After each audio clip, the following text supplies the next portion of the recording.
Ecclesiastes chapter 8. Who is like the wise man, and who knows the interpretation of a thing? Wisdom makes one's face shine, and the hardness of one's countenance is changed. Keep the king's command because of your sacred oath. Do not be terrified. Go from his presence. Do not delay when the matter is unpleasant, for he does whatever he pleases. For the word of the king is powerful, and who can say to him, "What are you doing?" Whoever obeys a command will meet no harm, and the wise mind will know the time and way. For every matter has its time and way, although the troubles of mortals lie heavy upon them. Indeed, they do not know what is to be, for who can tell them how it will be? No one has power over the wind to restrain the wind, or power over the day of death. There is no discharge from the battle, nor does wickedness deliver those who practice it. All this I observed, applying my mind to all that is done under the sun, while one person exercises authority over another to the other's hurt. Then I saw the wicked buried. They used to go in and out of the holy place, and were praised in the city where they had done such things. This also is vanity, because sentence against an evil deed is not executed speedily. The human heart is fully set to do evil. Though sinners do evil 100 times and prolong their lives, yet I know that it will be well with those who fear God, because they stand in fear before him. But it will not be well with the wicked, neither will they prolong their days like a shadow, because they do not stand in fear before God.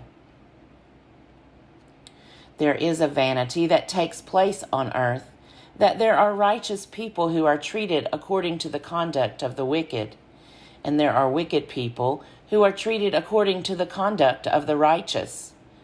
I said that this also is vanity, so I commend enjoyment. For there is nothing better for people under the sun than to eat and drink and enjoy themselves, for this will go with them in their toil through the days of life that God gives them under the sun. When I applied my mind to know wisdom and to see the business that is done on earth, how one's eyes see sleep neither day nor night, then I saw all the work of God, that no one can find out what is happening under the sun.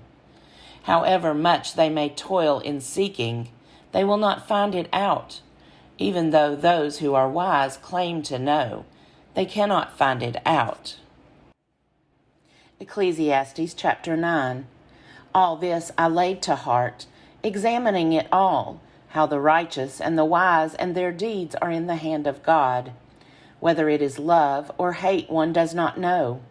Everything that confronts them is vanity, since the same fate comes to all, to the righteous and the wicked, to the good and the evil, to the clean and the unclean, to those who sacrifice and those who do not sacrifice. As are the good, so are the sinners. Those who swear are like those who shun an oath. This is an evil in all that happens under the sun, that the same fate comes to everyone.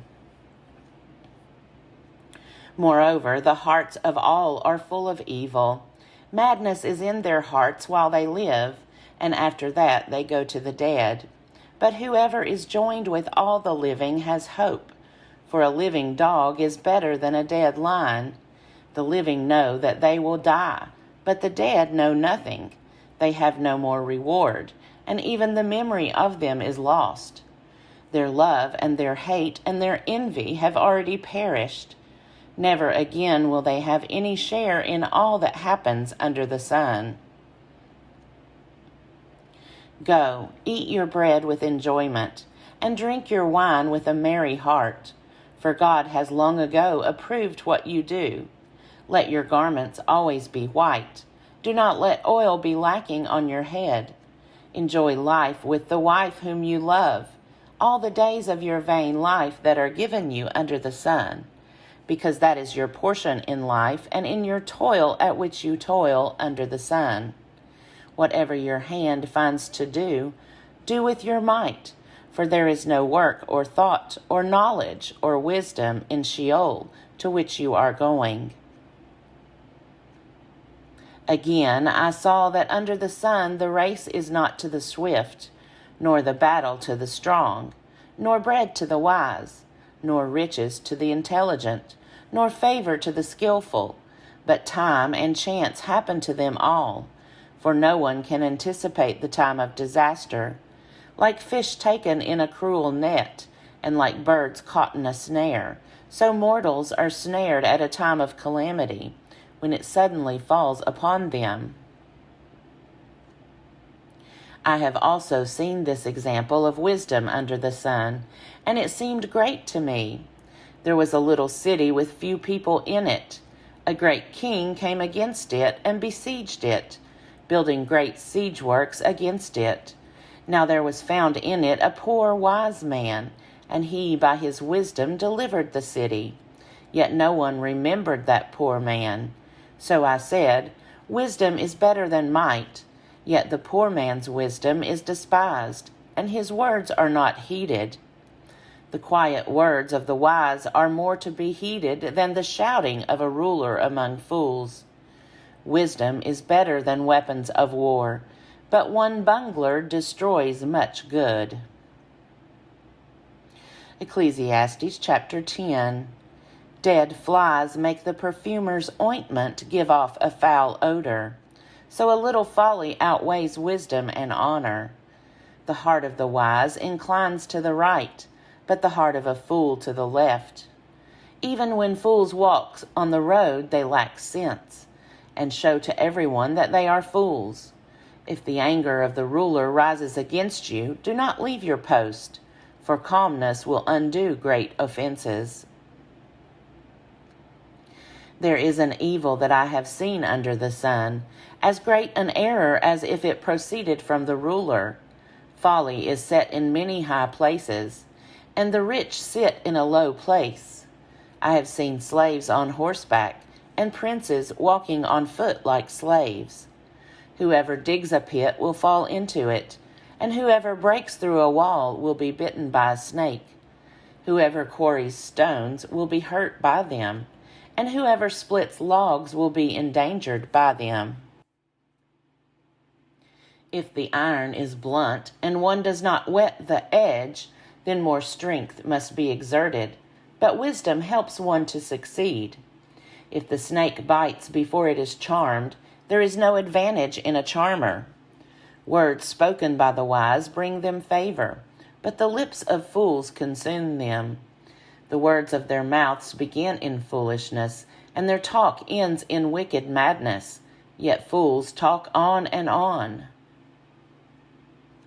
No one knows what is to happen, and who can tell anyone what the future holds? The toil of fools wears them out, for they do not even know the way to town. Alas for you, O land, when your king is a servant, and your princes feast in the morning.